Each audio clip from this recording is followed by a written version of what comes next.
Middle of the country, but not middle of the road opinions. It's the podcast dedicated to sports in the air capital of the world. I'm going to Wichita. Wichita, Kansas, and beyond. With Tommy, Castor, and Weston Mills, this is Keeper of the Games. Hey, what's going on, everybody? Welcome to another edition of Keeper of the Games. We are the podcast that's all about sports in the air capital of Wichita, Kansas, and beyond. And we are back for another episode. It's been a couple of weeks since we have done an episode of Keeper of the Games. Wanted to get through the crazy political season of last week.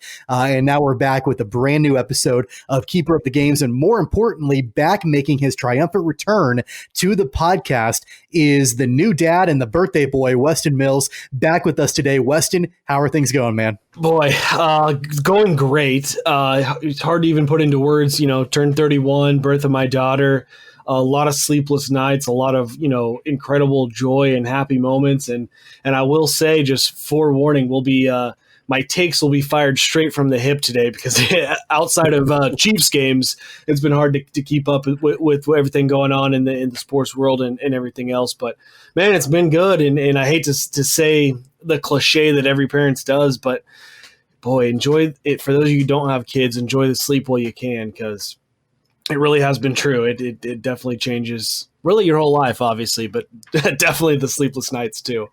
So on average, about how much sleep are you getting a night?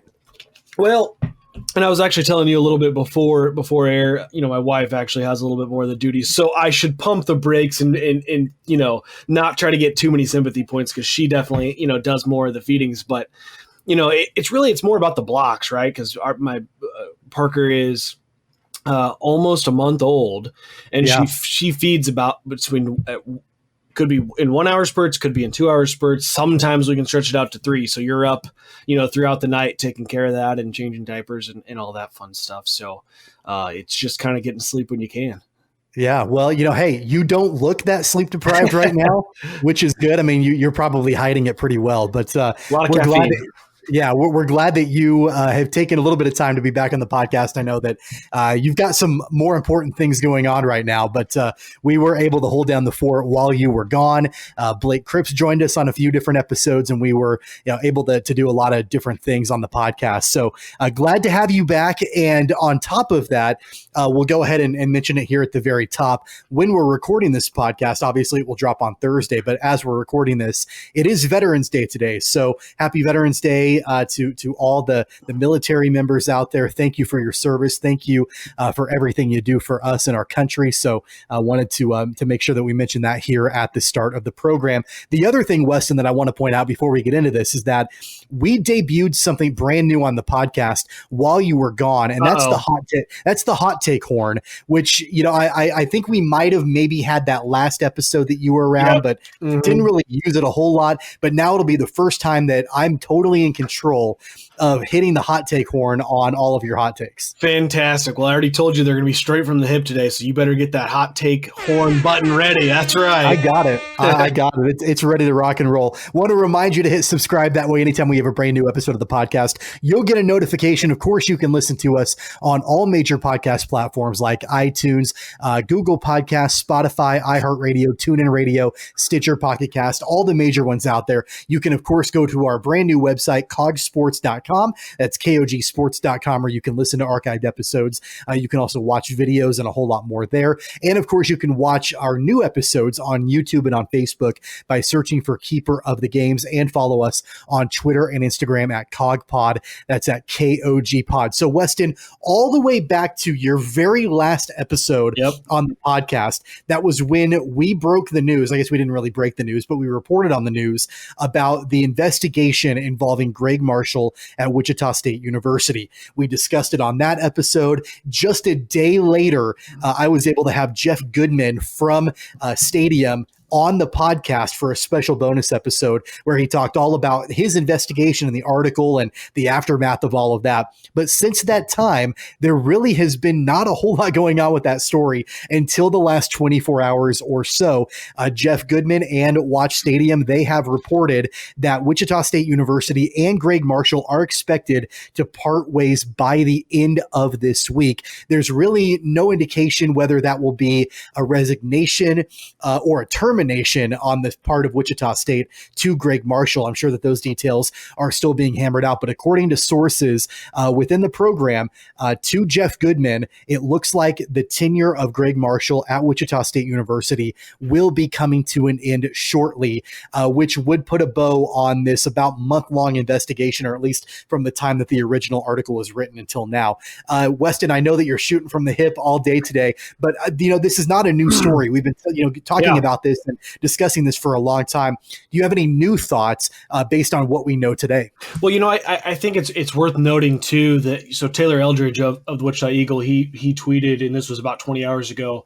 He said after talking to his sources in and around the program that he can't confirm Stadium's report that Wichita State's expected to part ways with Gregg Marshall, but he said the consensus of the people he talked to said the report may ultimately prove to be true, just that as of the time he was talking to them, they couldn't confirm it. So there is still some wiggle room out there to see how this plays out.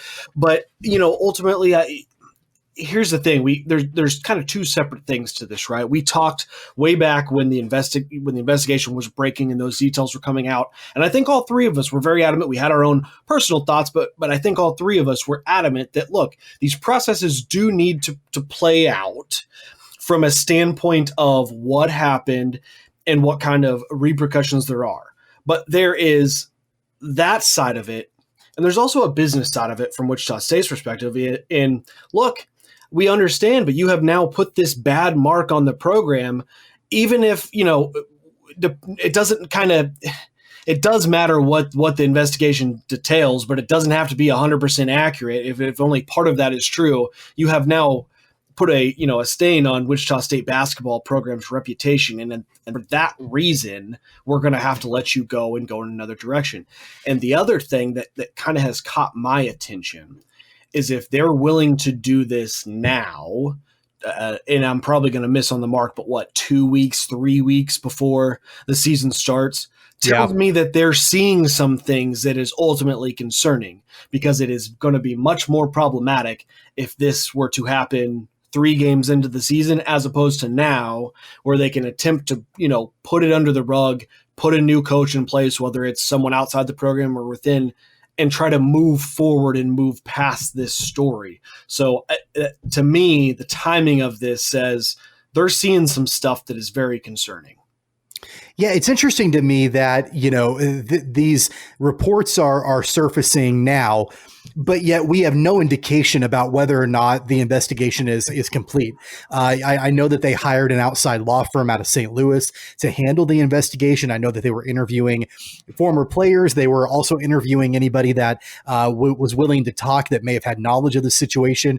But as of now, there's no public knowledge of what that investigation has found.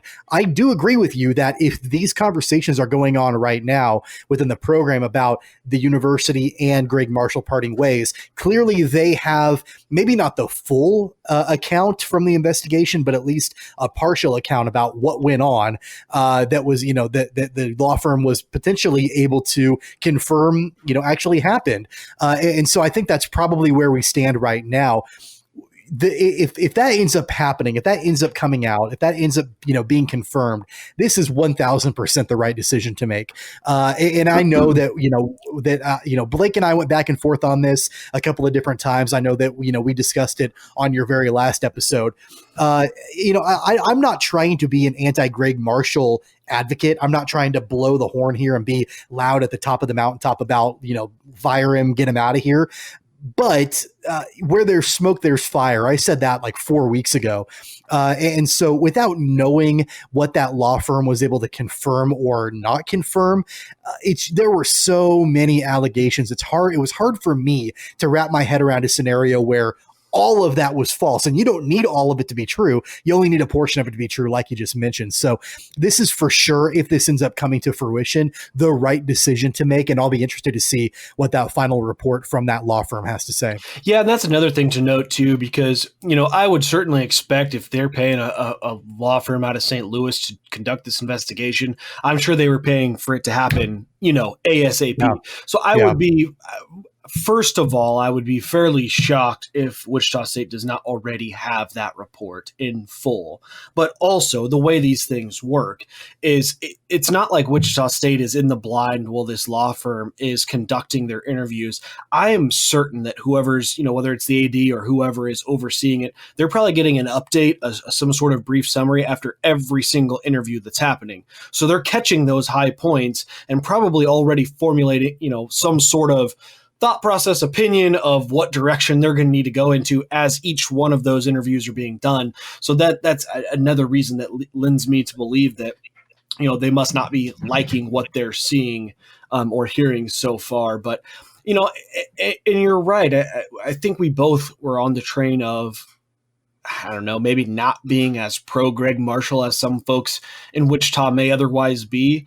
But and this might be the perfect segue into where you kind of wanted to take this conversation anyways, Tommy, but the reports that have since now come out about what would happen if Gregg Marshall leaves and who may be in line to get that job, I think reigns true of exactly what I was trying to reiterate to Wichita State fans on that last podcast we did, is that Wichita State basketball, are they better for having Gregg Marshall? Did he improve the program? Yes. But this program has a longstanding history and is in a place where they don't need Gregg Marshall to continue to be that successful program. And it shows by, and I draw on a blank on the name of the guy who broke the story or had a source saying that potentially Thad Matta of Ohio State could be in line. It was Seth Davis had that report. And Seth Davis, who I think we would all agree, a pretty credible source within or insider within college basketball, saying that Thad Matta could be the guy to take over at Wichita State. That's an incredible hire for Wichita State.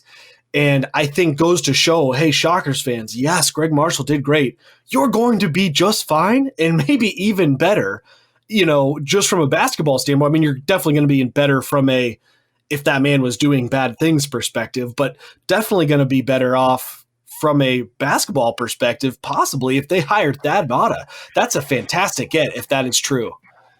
Yeah, without a doubt. And I totally agree with you that that program is in a completely different position now than it was back in 2007. I think it was when Mark Turgeon left Wichita State and Gregg Marshall came in. They had to go for a guy that was the head coach at Winthrop University. No offense to Winthrop and no offense to Gregg Marshall. That was his job at the time. But those were the tier of candidates that you were looking at coming in to be the head coach at Wichita State. An up-and-comer that, was at a small mid-major, maybe going to a little bit of a bigger mid-major. Wichita State's off that radar now. That's largely due in part to Gregg Marshall, and credit where credit is due. You would be an idiot to say that Gregg Marshall did not have an overall positive impact on that program and the university and the city. I mean, I said that 4 weeks ago. That's just the way that it is. So now the Shockers are going to be able, you would think, to at least be able to target more top tier coaches. It does sound like there is some contradiction between Seth Davis and a couple of other sources that, we're talking about Thad Matta, that those other sources said that Thad Matta was not interested in the job. But who knows? I mean, it's still very early. We don't even have a situation yet where Gregg Marshall is gone from the university. And who knows, that report could ultimately not be true. Although Jeff Goodman did report it, and then CBS Sports, they seconded that report as well. They also talked to their sources who were able to confirm it, but nobody locally. And I think that does, say something. Taylor Eldridge is as close to the program as you can get, and he was unable to confirm it. So it's still in the early stages. I don't think it's going to be a simple cut and dry situation, though. Maybe I'm wrong. Maybe there'll be a resignation from Gregg Marshall. That would certainly be the easiest thing to do. But I just don't think that's going to happen. Gregg Marshall just signed a contract extension. The Shockers could fire him with cause. And then we're getting into the whole legal world that I don't really know a lot about it. But then you're looking at potentially, a long process that the university and Gregg Marshall have to go through. And I think there could also be the argument, I don't know if this is the case or not, but if I'm Gregg Marshall and if I'm his team of attorneys, I'm going to argue that, hey, you're firing me for cause, but you just signed me to a contract extension. Did you know what was going on? And if you did, you must have been okay with this behavior because you signed me to a contract extension until the public pressure came down. So again, I don't know if that's the situation, but it's hard for me to think that this is going to be a simple process. I think it's going to be long, drawn out.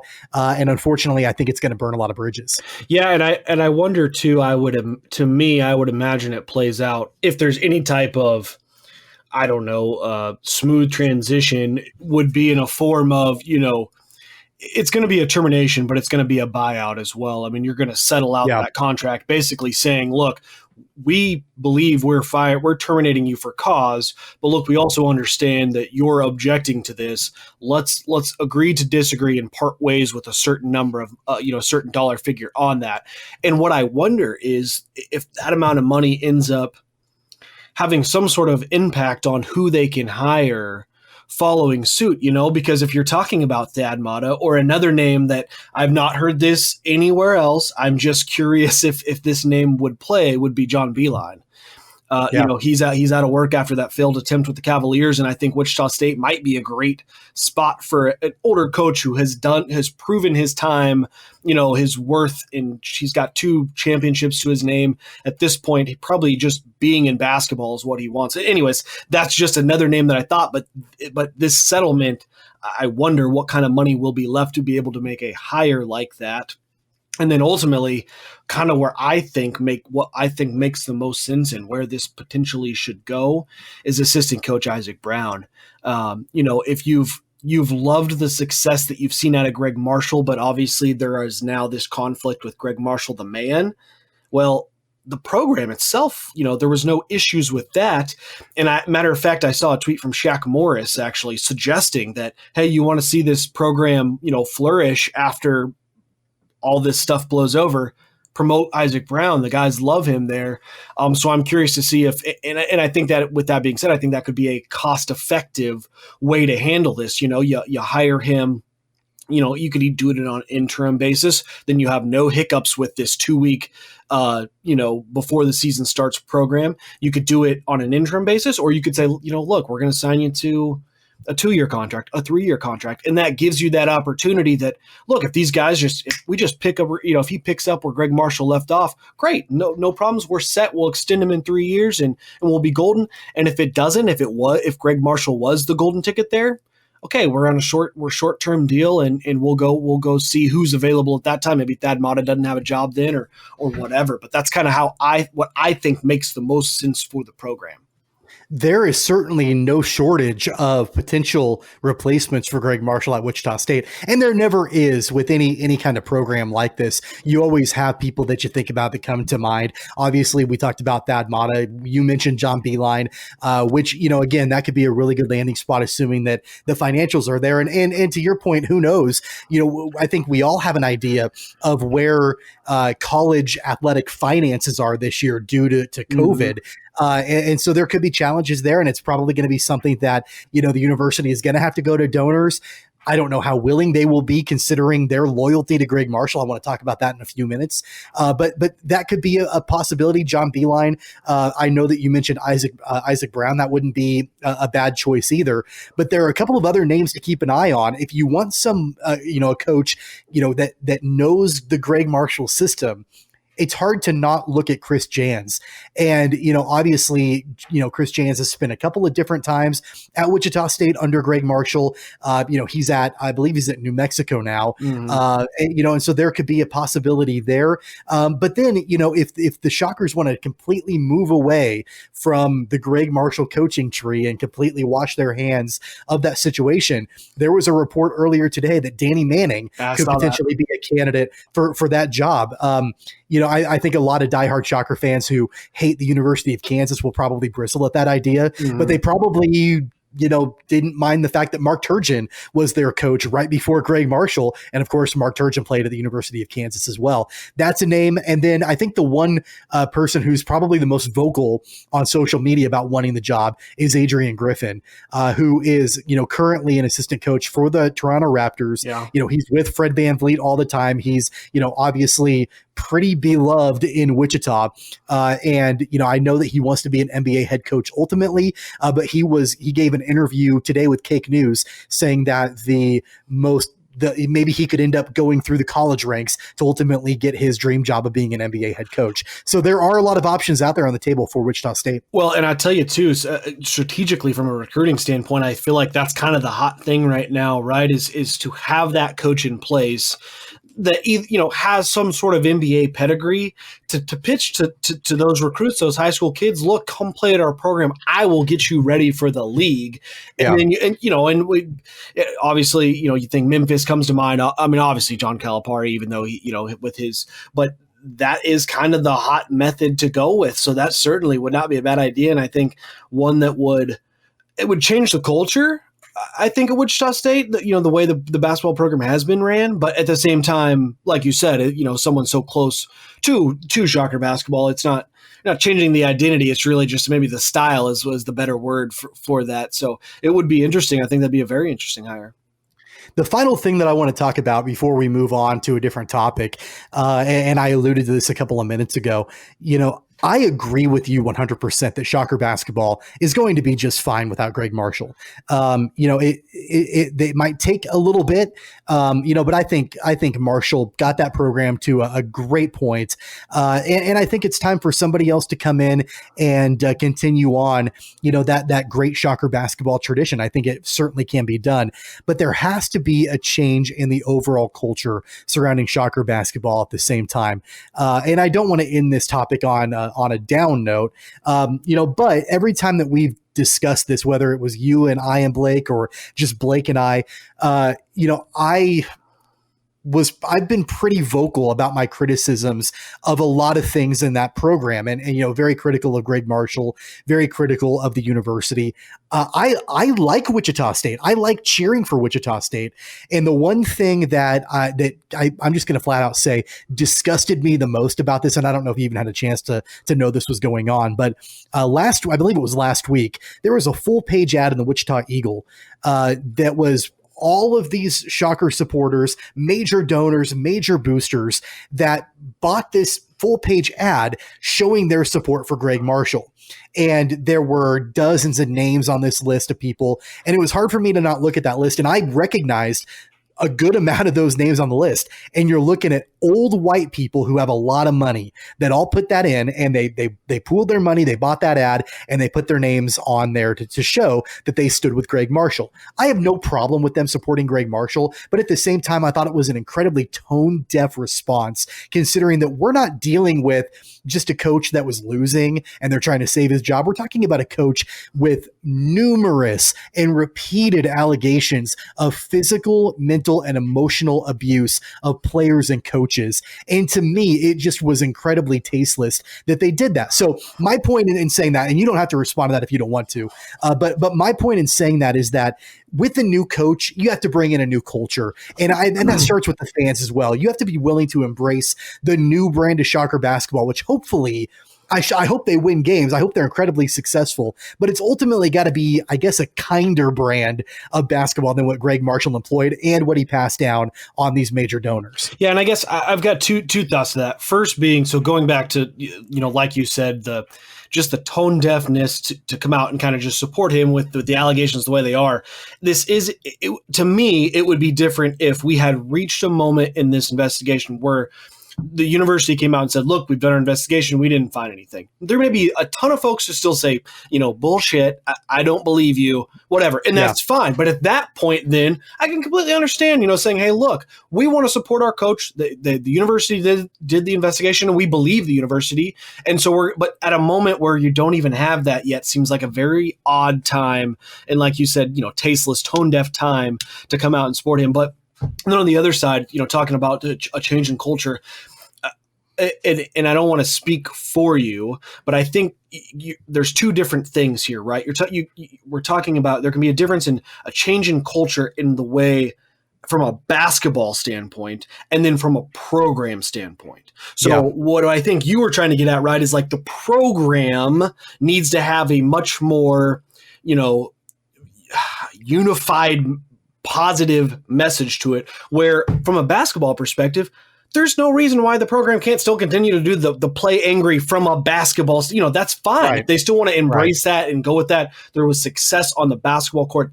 That culture may not need to change, but from a program perspective, I'm with you. I can understand how it's like, hey, we need to make sure we're embracing the more, positive, correct message here especially with the place that, just college athletics as a whole, amateur athletics as a whole is at.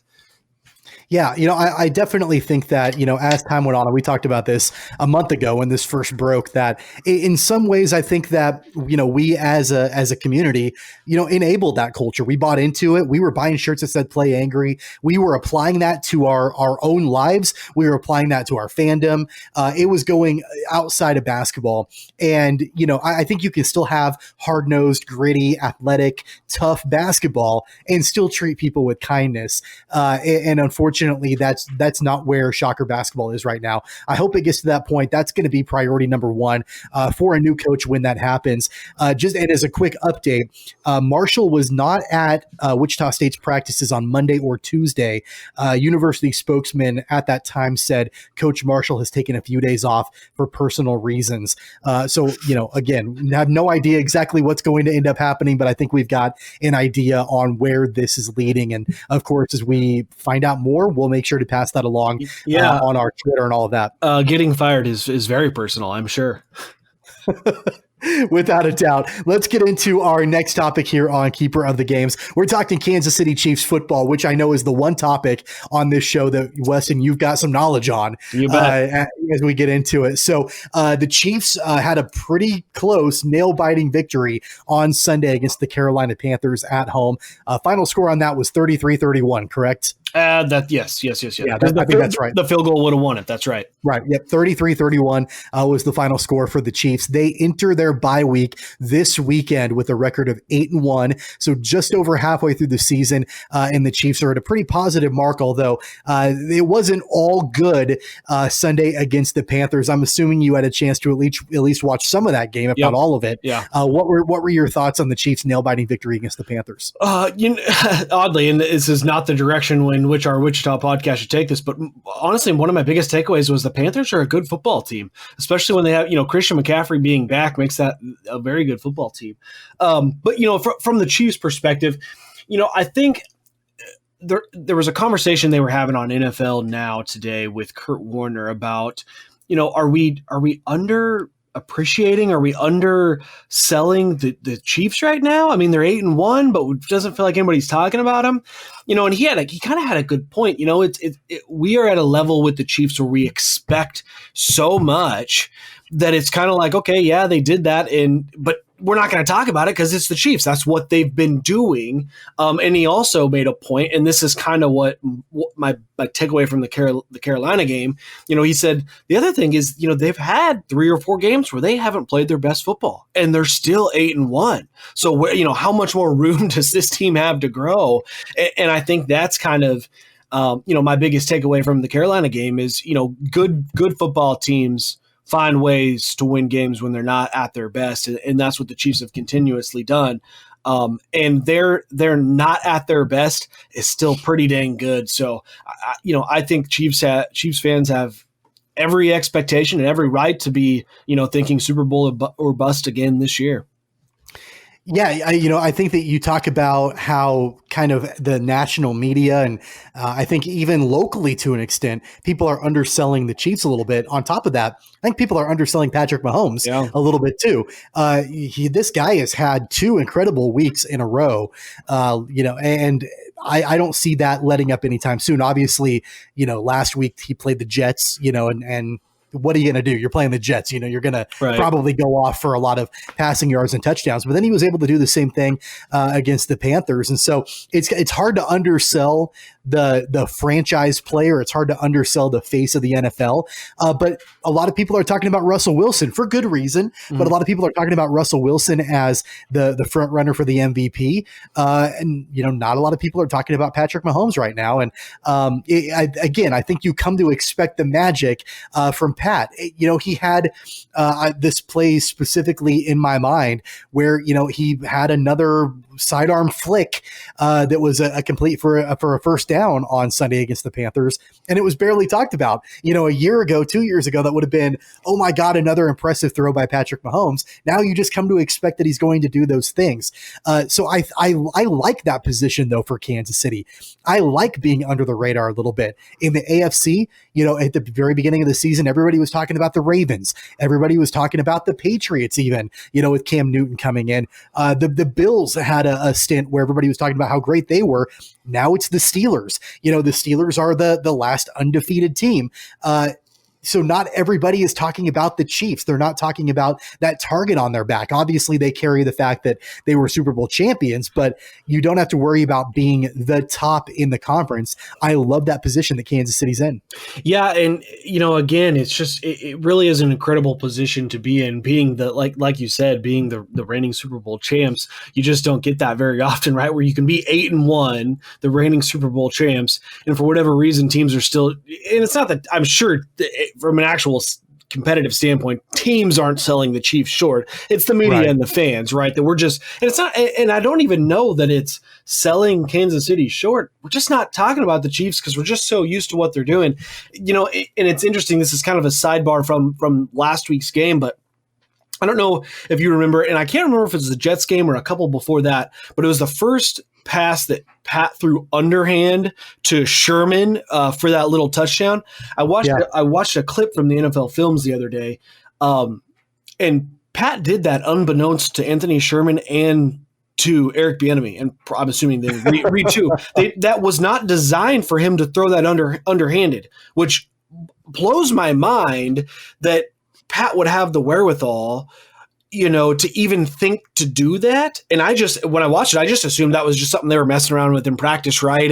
And they did it well. Apparently they had ran that play before, and Pat threw it overhand, but when he went to throw and raise his arm, the defensive lineman was just tracking down the line like he would do to go sack Pat, which made him run into Sherman, and it kind of blew up that play on accident. So the next time they ran it, he just decided to shovel it underneath. So there was never that moment for the defensive lineman to, really track down the line to try to raise their hands or do anything like that. I mean, just incredible things like that we're continuously seeing out of him, and it's almost to a point, and same with the stats too.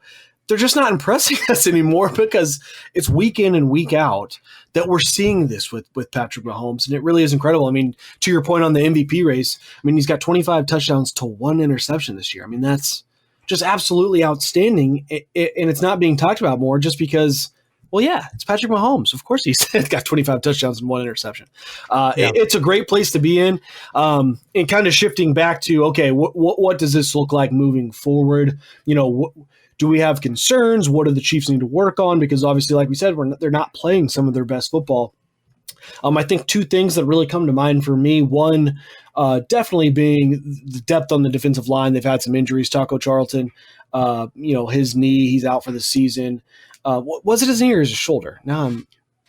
It's actually, I think it was his ankle. I think he suffered an ankle injury. Oh, that's right. He fractured his ankle, right? Yeah. Or something like that. But anyways, yeah. So he's out for the season. They were already having some struggles there. So curious to see what they do to kind of. And that's a bummer too, because I feel like Taco Charlton gave some pretty good minutes for Kansas City defensively. Yeah, that's right. I mean, he really kept. And talking about that's just another Brett Veach signing that was someone else's throwaway player that he said, no, I see that talent. We can make that work here. And sure enough, that they were on their way to doing that. So kind of getting that figured out, I think, is going to be important. I do think defensive line, I said that probably in the beginning of the season, I think that's where they had the most depth, but it may take a few guys maybe being willing to play outside of their normal position, at least for certain, in certain situations and downs, kind of where you can move a guy that maybe doesn't pass rush as well. First, second down, maybe you can kind of utilize him in that defensive end role, do a couple things like that. But I think, and then the second thing that I kind of am focused on, I guess, moving forward, as we've seen, it's not so much struggles out of the offense, just moments where you just don't feel like it quite has the normal, power and smoothness, I guess, that you've seen out of the Chiefs offense. But I think in part that is because Andy Reid. I think he purposefully, holds back his playbooks. You've seen some kind of just mess around plays. It almost feels like they're just toying with people that they've thrown into the playbook. And I think they've only unleashed a little bit, knowing that, hey, they only need to use a little bit of their playbook to kind of get through this regular season. And as the season goes, I think they're going to start installing more advanced motion, more advanced, route trees and those sort of things in that playbook that will really help open up this offense to even a whole nother level. Yeah, I think that there are some concerns. I agree with you, as we get into the last half of the season. You talk about the depth on the defensive line. I think depth just on the defensive side of the ball in general. And you saw that on Sunday against the Panthers. The Panthers, as you said, that they're a good football team. They really are.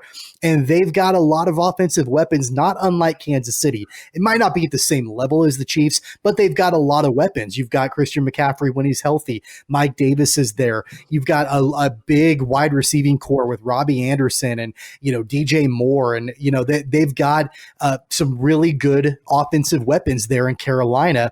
And that is in direct conflict with what could be a lack of depth defensively for Kansas City. They're going to need to develop some more depth on that side of the ball, especially if they end up faced up against the Steelers in the playoffs at some point, because the Steelers are another team that they've got a ton of depth, especially at wide receiver with Washington and Juju Smith-Schuster and Chase Claypool, and then James Conner running the ball. They've got offensive weapons as well. So they need to work on that. And then also, I hate bringing this up as a concern, but I wonder if you would agree with me. I wonder if we're almost at the point where Harrison Butker might be a concern for Kansas City. He's really not a concern kicking field goals, but he kind of is a concern kicking extra points. He missed another one on Sunday against the Panthers, and he is ranked next to last in the NFL in extra points made on the season. I don't know if it's a mental thing. I'm not exactly sure what's going on with him. He's usually a pretty steady and solid kicker, and maybe it's something he can work through the bye week, but I think at the very least it is something to keep our eyes on. Yeah, it's definitely a concern. I certainly, as good of a field goal kicker as he is, it's just he's just got to have the yips on the extra points right now. So you hope that's something he can figure out. It's not he's not a good enough kicker thing, but sometimes those yips, that's really just that is the downfall to kickers. So that might just be something that could be problematic. And I definitely think that's something to need to look at. The other thing, and this isn't so much a problem, but as we're, nearing the halfway point, talking about something I have been just incredibly happy with. I think in the beginning of the season, we talked about the offensive line being a concern. They've played fantastic. And with injuries too, Kelechi Osemele's been out, Mitch Schwartz missed 2 games, but Mike Rimmers has stepped in fantastically. Nick Algoretti has been just outstanding. Daniel Kilgore is moving into center. Boy, these guys have played really, really good football. And and that's with not our starting 5 running out there. I've been very happy with the way the offensive line has played. So, of course, the Chiefs have their bye week coming up this weekend, and then they return from their bye. Their first game back, I believe, is against the Raiders, but then they've got, tough games against the Buccaneers and the Saints after the bye as well, among others also. And the one thing before we move on about the Steelers, obviously right now, if the season were to end today, the Steelers would have the top seed in the AFC. I'm not that concerned about them. I know, like I just said, they've got a lot of offensive weapons, but I don't know if you watched their game against the Cowboys. They barely beat the Dallas Cowboys and Garrett Gilbert, and the Cowboys are not a good football team at all this season. So it's going to make me wonder, what's the real Pittsburgh Steelers team? Are they the team that absolutely blew out the Ravens, or are they the team that could barely hang with the Cowboys? So I think that they're vulnerable. I know it's hard to say that when you're undefeated, but I think the Chiefs have a good chance against them if they end up matching up against each other. Yeah, I'm kind of the same way. I'm just not really concerned about the Steelers. I kind of go back to, I know we already beat the Bills, but still thinking they're one of the better teams in the AFC. And really, if you look at it, the Steelers, they don't really have, like you said, they blew out the Ravens, but they didn't blow out the Ravens. They beat the Ravens 28-24. They've had some struggles. They struggled against the Cowboys. Other than that, they don't really have like a real signature win. Maybe their win against the Titans, but even that, they came out to a big lead and then blew the lead, and the Titans kind of came back, and really the Titans kind of blew their opportunity to win that game. So the Steelers just haven't had one yet to just really show me, hey, these guys are for real. Let's take them serious. But they are. I mean, they're definitely one of the top, 3 or 4 in the AFC. But I definitely think it's the Chiefs and everybody else in the AFC right now.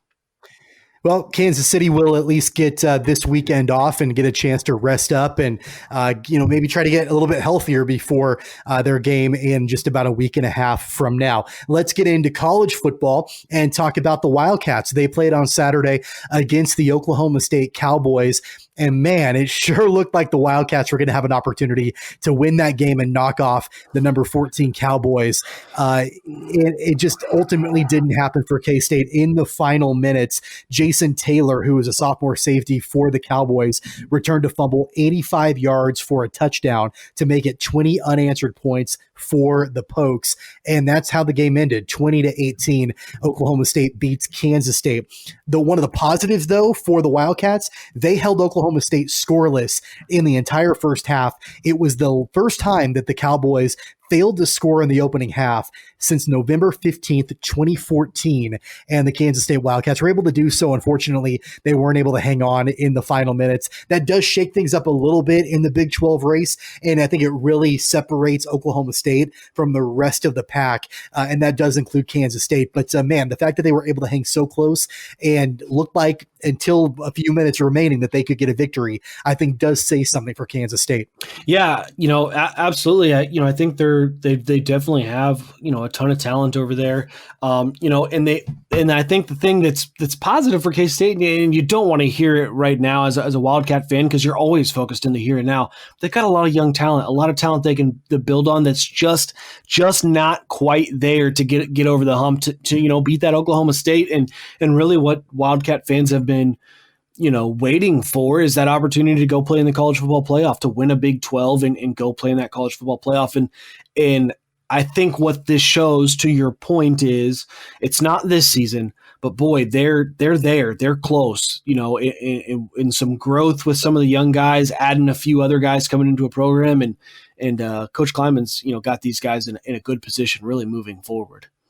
Well, and let's not forget that this Kansas State Wildcats team right now is they're a game back in the Big 12 standings, and they're doing it all without Skylar Thompson, who's injured. Right. They're doing it with the freshman quarterback Will Howard. They're doing it with a freshman running back Deuce Vaughn. The future is bright in Manhattan. We've been saying that for a long time. Mm-hmm. Chris Kleiman has his guys. The older they get, the more mature that they get, the more that they get game time under their belts. I think you're looking at, like I said, an incredibly bright and optimistic future for the Wildcats. And, and then let's not forget, the thing that Wildcat football has been built on, the bedrock, the foundation forever, is the defense. And, they did give up 20 unanswered points at the end of the game, in the second half, but they did hold the Cowboys scoreless in the first half. I watched most of the game. Wouldn't be surprised if that was due to the fact that, maybe the defense, they're young and they got tired. I don't know. But at the end of the day, the fact that you were able to hold a top 15 nationally ranked team scoreless in the first half, I think that speaks volumes to where this program is going. Yeah, I 100% agree with all that too. And I want to go back and you talk about Will Howard and Deuce Vaughn. These two are going to shatter some records in the Big 12 together. I mean, that tandem is going to they're going to have a lock on the Big 12, I think, for the next 3 years. And, but I had kind of talked about this. You had asked me a few podcasts back, hey, is this K-State team for real? Can they compete for a Big 12? Can they win the Big 12? And I think at that time I kind of said, look, they've got talent, but I just don't think with a freshman quarterback, you're going to be there yet. He's talented. I like him, but he's a freshman. And I think that's just kind of where we're at, right? I mean, the talent's there. They just needed to get over the hump. And I do think a Skylar Thompson may have done that for him. So just, a real bad break for K-State to be in the position that they are. But boy, this future looks bright, and you have to be excited to be a Wildcat fan right now. And I guess I failed to mention earlier that, they really are still in the hunt for the Big 12. I mean, you'd think, Iowa State, Oklahoma State only has one loss, that the winner of the Big 12 probably ends up with only one loss, I would certainly suspect. But that's not to say a 2-loss team couldn't win the Big 12. But I definitely think a 2-loss Big 12 winner is not going to go to the college football playoff. I think this year I'd be even hard pressed to see that a 1-loss Big 12 team makes the college football playoff. Well, the Wildcats have a bye this weekend, and then they return to action the weekend before Thanksgiving against Iowa State, who currently leads the Big 12, or at least tied for the lead in the Big 12. So the Wildcats are not out of it by any means right now. They're a game back of Iowa State.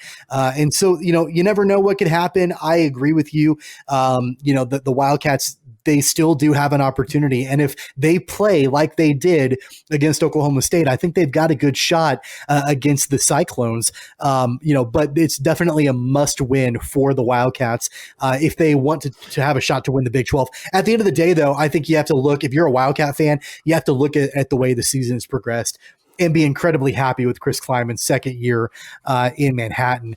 On the flip side, going the complete opposite direction, you've got the Kansas Jayhawks. They traveled to Norman, Oklahoma to take on the Sooners last weekend, and they lost by a score of 62-9. They did not score a touchdown until the final play of the game as time was expiring, obviously against the Sooners' third string or fourth string defense at that point. This game was going on at the same time as the Kansas State game. I'm a KU supporter, but I've got to be honest, I didn't watch much of that blowout. I was more in tune with what was going on with the Wildcats. It's hard to find a positive in Lawrence. I'm asking you, can you find one? Is there anything that you can hang your hat on right now for the Jayhawks? So I've got a couple thoughts, and I guess I'll start with answering your question. So no, nothing out of that Oklahoma game. But if you back up to that Iowa State game, the final score of that Iowa State game was 52-22. But if you watch that game, they were competitive until the fourth quarter, and then that fourth quarter really got away from them. But those are the kind of things that you've wanted to see out of this Les Miles coached football team is get us. Look, we understand you may not be winning games right now, but get us as a fan to that fourth quarter where we're still interested because your team is out there competing. Give us that hope, that small hope that hey, in the fourth quarter maybe something can happen, and maybe it gets away. We understand as a fan base that's where we're at, but just give us that hope. And we saw that for a glimpse in Iowa State, so I think it's even more disappointing to follow that, by the performance in Norman. And then secondly, I'm very curious what Les Miles' thoughts were, or if he had ever been asked, as he was in the press conference after the Oklahoma game, if he was considering benching his quarterbacks because his offensive lineman was so bad that they couldn't keep his freshman quarterback safe. I mean, that was a real question that was asked. Yeah, well, and here's the thing, and I have to tell you, on a side note, I am so glad that we're talking about this, not because I enjoy, reveling in the misery, but because when you were gone, Blake just flat out did not want to talk Kansas football. He's like, they suck. There's nothing to dissect. They're terrible, next topic. Mm-hmm. And I always blew the hot take horn on him, but there are some things to talk about. And one of them, I absolutely agree with that assessment. Because if Jalen Daniels truly is the future of the program, and by all accounts, according to Les Miles, he is, there is no reason to play him for the rest of the year. Completely shut him down because you're going to get him hurt. You've already gotten him hurt. Mm-hmm. He had an ankle injury at the end of the Oklahoma game, and Miles Kendrick came in and finished the game. And it looks like Daniels hopefully will be okay to play after the Jayhawks bye week this weekend.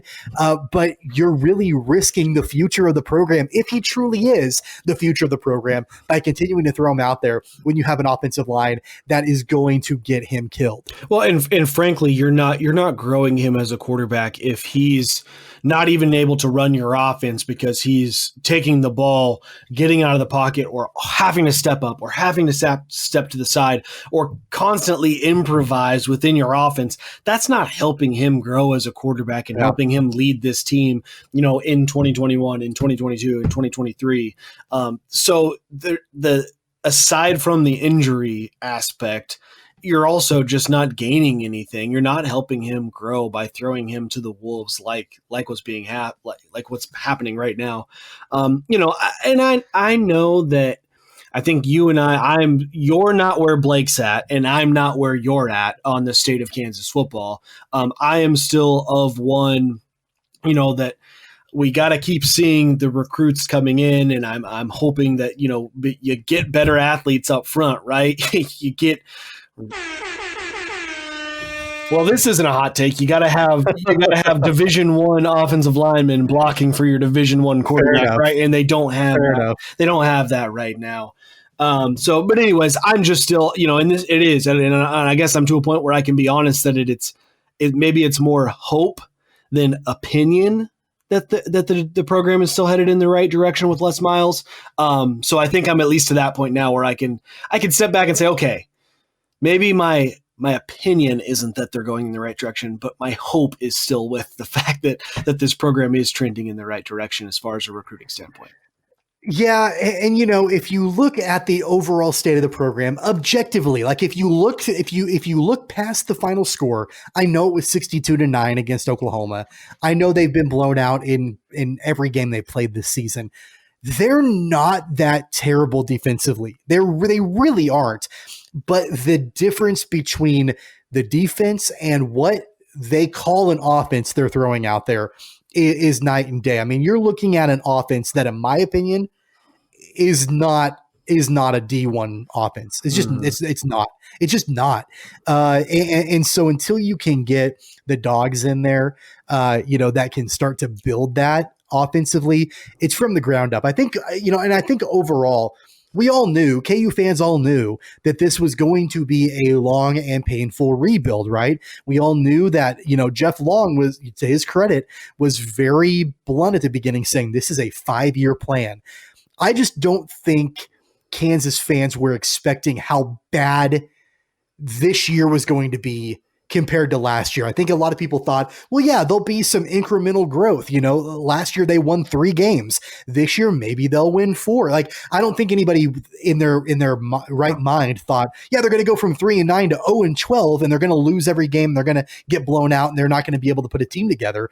And so I think that's shocking. But at the end of the day, if you're a KU fan, you really don't have any other choice but to keep the faith, because then if you don't, the process starts all over again, and you're starting from square one again. Yeah, and I'm certainly not going to make excuses for where this program's at, but you certainly didn't expect a pandemic to happen where you only end up with the one non-con game. I think we all thought, hey, going over in the Big 12 is very possible, but you expected to have some gimme non-cons to kind of help with that growth, right? And hell, Coastal Carolina, who they lost 38-23, they're ranked 15th in the nation right now. Did you know that? True. Yeah. I mean, that ended up being what was another non-con that we thought was going to be a nice game. Ends up they're 15th in the nation, and they played them tough. Right. I don't think Coastal Carolina is truly the 15th best team in the country, but that's where they're at right now. But they played them tough. So, anyways, I do think the program's kind of headed in the right direction. And I want to. The other thing you want to point out too is, things can look so much worse on the offense when the offensive line is so bad. So I think as fans, we're missing some of the talent that we have in some of the wide receivers, some of the talent that we have in some of the young running backs. Frankly, we're not even able to see what Jalen Daniels truly is, because when that up front is so bad, you can't run an offense. So we can't even see, have they grown at the wide receiver position? Have they grown, from a quarterback running back perspective? Have they gained some talent? We don't even have that opportunity, because where they didn't grow was the offensive line. So the Jayhawks are on a bye this weekend. So that means the Chiefs, the Wildcats, and the Jayhawks all are not playing football this weekend. The Jayhawks are off. They play about a week and a half from now against Texas. And hey, let's not forget, the Jayhawks did beat the Longhorns not that long ago. So, hey, crazier things have happened for sure. Let's get into some college basketball. The Jayhawks, they kick off their season against the number 1 team in America, the Gonzaga Bulldogs. on Thanksgiving at 12:30 in the afternoon. That's a huge way to kick off the season for KU. And that's not the only high caliber game that Kansas has to start the season. They're also playing Kentucky in the Champions Classic in the beginning of December. And then they have games against Creighton as well in the non-con. So just a lot of big marquee games for the Jayhawks to kick off their season. They're doing it big. I guess the whole thought is, hey, in the world of COVID, we might as well get in our big games while we can. Yeah, I mean, and that's been Bill Self's MO though since he's been at Kansas, or at least over the last 5-6 years. He wants to bring in that tough schedule and get those guys ready to go, and I like it. I can't decide. I'm very mixed on my feelings about having a Thanksgiving game. I mean, it kind of feels weird. Like I just want to sit around and watch football all day, and now you're going to throw a 12:30 tip-off that I'm going to tune in for. Of course I'm going to, but just watching college basketball on Thanksgiving, there's just something that doesn't sit right with me. But also excited that the Jayhawks will be playing a big-time basketball game on Thanksgiving Day in primetime.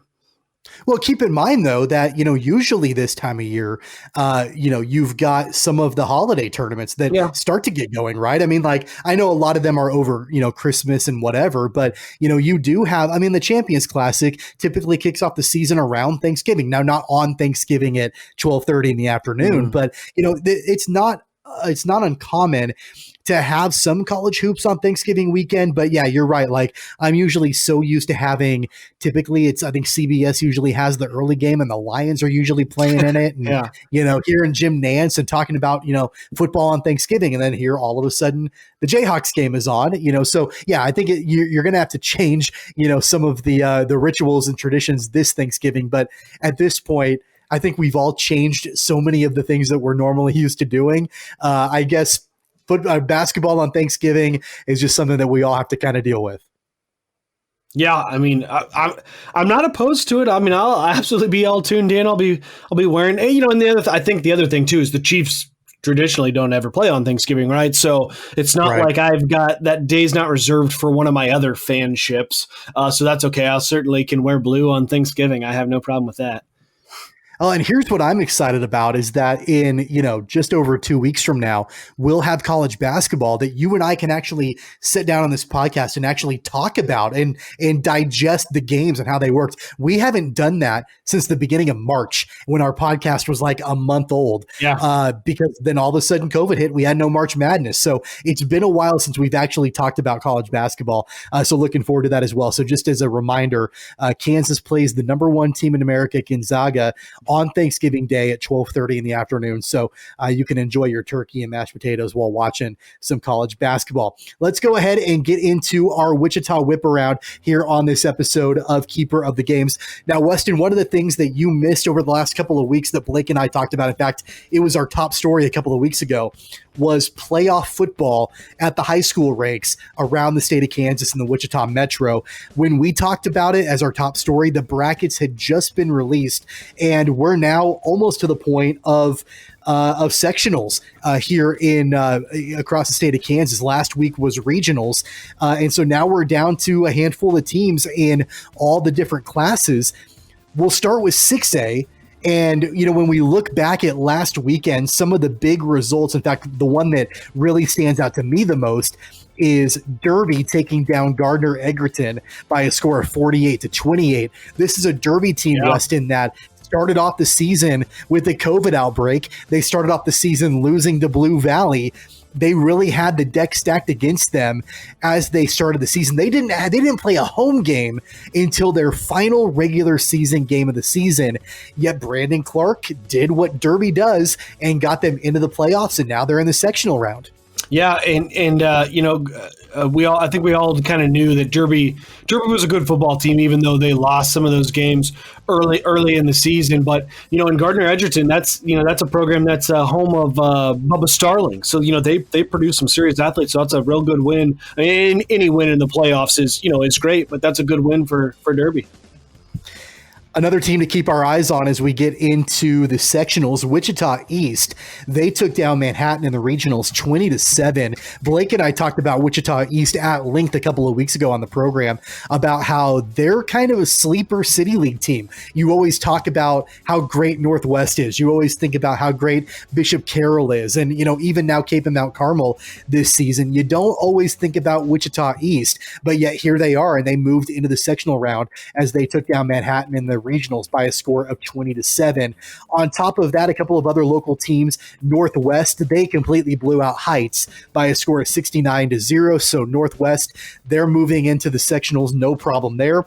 Capon got a huge win against Goddard by a score of 38-15. So the very first year of the Weston Sharts era at Cape and Mark Carmel continues to be a success as Capon moves into the sectional round. Bishop Carroll goes on the road and they take down Hutchinson by a score of 42-28. This was a big rivalry. It used to be huge between those two teams. I don't think they've played in the last couple of years, but that rivalry was renewed and Bishop Carroll got the win to move on. And then another big game that Blake and I talked about when the brackets were first released about that our eyes were on because of the potential that it could be an inter-town rivalry as Mays took down Mays South in the regional round by a score of 59-27. Before I move on to 4A, any of those games stand out to you or anything you want to mention about any of them? I always just think about, so back when I was, in high school and the way Hutchinson was just rolling folks, in their heyday. So, I get that they may not be quite what they were, 10 years ago, but still great for Bishop Carroll to go in and take care of business there. And not that Bishop Carroll doesn't have just as much of a, historic football program that Hutch does. Just Hutch dominated teams, in that from that 06 to 2010 era, like maybe nobody else in the state of Kansas has before. So in the 4A round, some of the area schools that they're moving on to the sectional round include McPherson. They beat Augusta 52-20. Bueller beat Rose Hill 42-8. Andover Central is going home as Arkansas City beat them by a close final score of 33-28. And El Dorado was kind of a Cinderella story in 4A as well. It had been a long time since El Dorado had a lot of success, and they made it to the regional round, although they were defeated by Wamego just by a field goal. 21-18 was the final score there. And then in 3A, really the only game of importance that I want to mention, I guess, is the Battle of Our Indians, the Andale Indians and the Clearwater Indians. Andale got the win 53-0. Blake and I mentioned it when the brackets were released. I pointed out how there could very well be Andale Clearwater matchup in the regional round. That came to fruition. But your Andale Indians got the better of my Clearwater Indians in the regional round. Man, Andale, they just continue to roll. I think all eyes are on them to win 3A. Do you see in front of you who they'll be matching up against in the next round? Yeah, I do. I do have that schedule in front of me. So in 3A, it looks like Andale will be playing Riley County. That's who they're matched up with in the sectional round. And then the other big win in 3A for a local team, Wichita Collegiate, they beat Cheney last week, and so they're playing southeast of Saline in the sectional round. Yeah, it's so weird to me for Andale being in 3A because they were 4A when I was back in high school. So we used to play the Andover Central, Andover, Rhodes Hill, and this is kind of a whole group of different teams that I'm just not as familiar with, at least from my playing days. Obviously, we played Clearwater back then, but it's just a different bracket now. Yeah, so let's go to our 6A schedule in the sectional round. So those were the results from last week in the regionals. And now we'll talk about the matchups that are on the table for this weekend. The big one, Derby, they obviously continue in the sectional round. They're on the road taking on Lawrence. Lawrence is an interesting case because I don't know if you saw this, Weston, but they beat Dodge City by forfeit. It was did. The final score was 1-0. I saw that. Dodge City had a COVID outbreak and had to forfeit the game. So Derby will play at Lawrence. So kind of an unknown quantity there. And then the other local team in 6A, Wichita East, is on the road at Junction City. So those are the Wichita area teams in 6A. Obviously, you and I don't know a ton about Lawrence, don't know a ton about Junction City, but would love to see both Derby and Wichita East advance. That'd be a wild state championship to see Wichita East against Derby. I don't think anybody would have been expecting that, but I do know Lawrence has a pretty good football program, so I do think that's a tall task for Derby. And I honestly can't say I know anything about Junction City. Yep. And then in 5A, all of the local teams get to stay local. Capon is on the road taking on Wichita Northwest. That's going to be a huge game. Yeah. Obviously, you'd have to think Northwest is probably the favorite in the City League.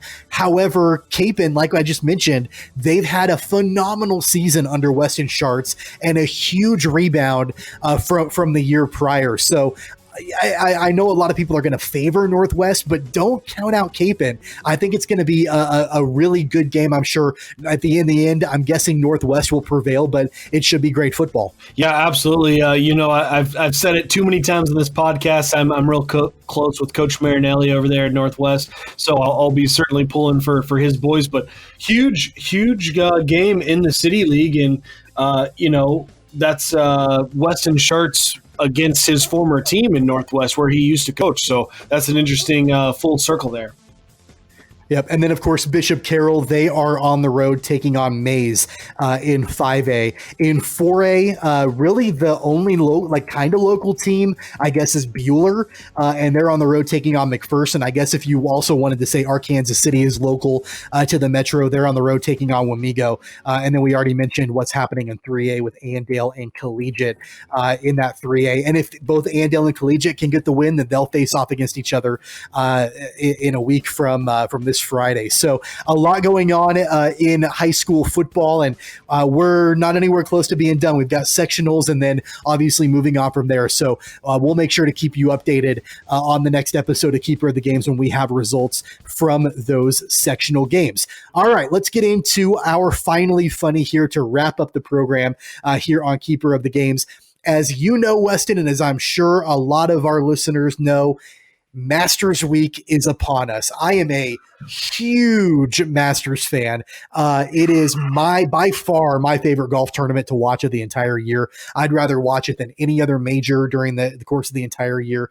It's incredible. Even though it's in November, it's going to be awesome. Even though there are no fans in the stands, it's going to be awesome. But by the time this podcast drops, the Masters will kick off. And did you get a chance to see the video of Jon Rahm on Tuesday and what he was able to do from the 16th tee box? Yeah, skipping that hole in one. That's, absolutely incredible. Would you venture to say that's the most incredible hole in one in the history of golf? Oh, without a doubt. I don't even know how you can top that. I mean, the fact that he wasn't even, you're obviously trying to get it over the water. That's why you're skipping it that way, but you're just messing around. You're not trying to make a hole in one. You're just trying to get the ball to cross the water, and he was able to hit it in the hole. That's just insane to me.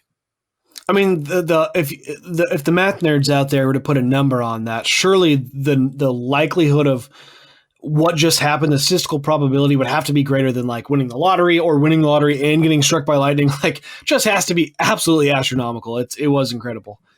And it was his birthday, so I guess that leads me to believe that you and Jon Rahm share a birthday together. So, okay, yeah, because it happened on Tuesday. It wasn't Tuesday your birthday. That's right. Yeah. Tuesday was my birthday. Yeah. So he was able to do that on Tuesday. Yeah. Is he 31 as well? Surely he's younger, right? I think he's probably younger than you are. I don't want to hear it. I don't want to know what those younger guys are telling me. The PGA pros in their prime are like, what, 27? No, I think we're. Yeah, I fact checked that, and he turned 26. Yeah, he's quite a bit young. Quite a bit younger than you are, unfortunately. But that's our Finally Funny, obviously, the crazy hole-in-one. But since we're on the topic of Masters, before we wrap up, do you have any predictions? Who's your pick, do you think, to win the Masters when Sunday rolls around and get that green jacket? Yeah, so I've said many times in this podcast that I'm just not a huge golf guy, but I have recently got into gambling on golf, at least in the DFS world, the daily fantasy sports on DraftKings. So I do have a lineup in for this week, and my lineup consists of Dustin Johnson, Webb Simpson, Tony Finau, Scotty Scheffler, Matt Kuchar, and Zach Johnson. And if you made me pick one, obviously you pick players that you'd hope that you'd hope they would have a shot to maybe win it. But if I had to pick one, my prediction is going to be, and here you go, Tyler Litton. You can. I know you were asking for my prediction on Twitter, so here you go. Webb Simpson, Masters 2020.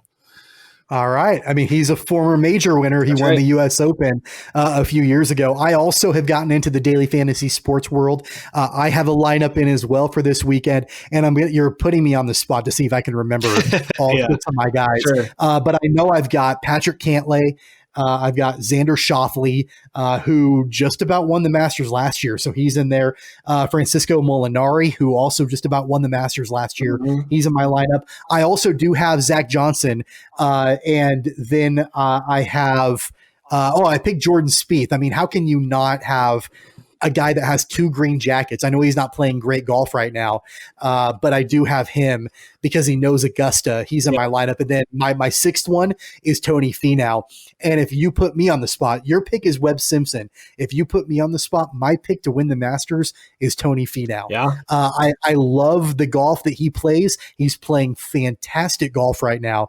And he has, I believe the stat I saw is that he's finished like not worse than 10th place in all the Masters that he's played in.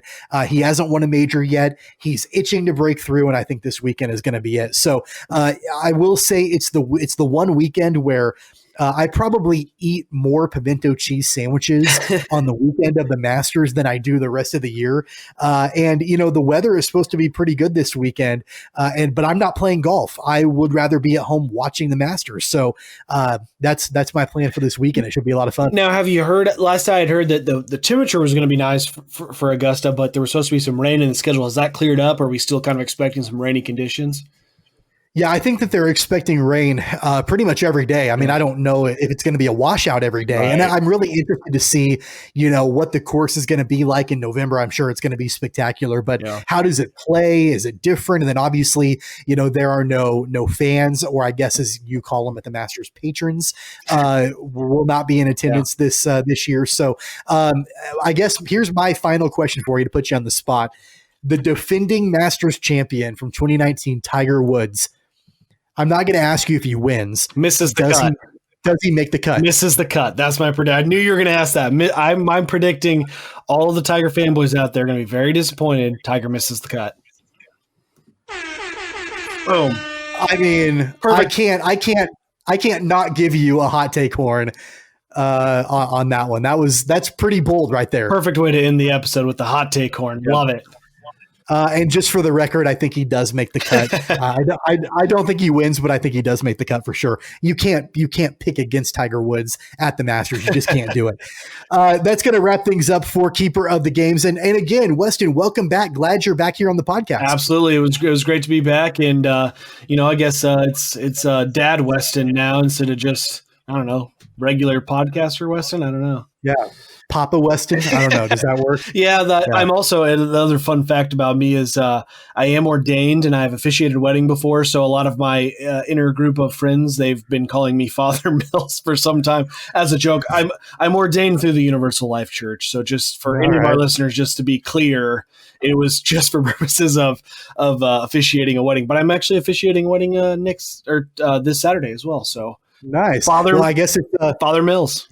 Yeah, I guess if any of our listeners need a minister for their wedding, you offer those services as well. So that's pretty cool. That's right. Hey, want to remind everybody to hit subscribe. That way, anytime we have a brand new episode, you'll get a notification. Again, you can listen on platforms like Apple Podcasts, Google Podcasts, Spotify, iHeartRadio, TuneIn Radio, and many others. Go to our website, cogsports.com, to watch videos, listen to archived episodes, and more. Of course, you can listen on, or you can watch episodes, I take it, on YouTube and Facebook by searching for Keeper of the Games. And of course, you can follow us on Twitter and Instagram at CogPod. That's at KOG Pod. Weston, what is your Twitter handle? You can follow me anytime at Tweets from Tommy. We'll be back next week for another episode of Keeper of the Games. Until next time, for Weston Mills, I'm Tommy Castor. We'll see you next time. You've been listening to Keeper of the Games with Tommy Castor and Weston Mills. Don't forget to subscribe, download, and listen on all major podcast platforms like iTunes, Google Play, Spotify, Stitcher, and more. Find the podcast and videos on Facebook and YouTube at Keeper of the Games, and follow the podcast on Twitter and Instagram at CogPod. That's KOG Pod.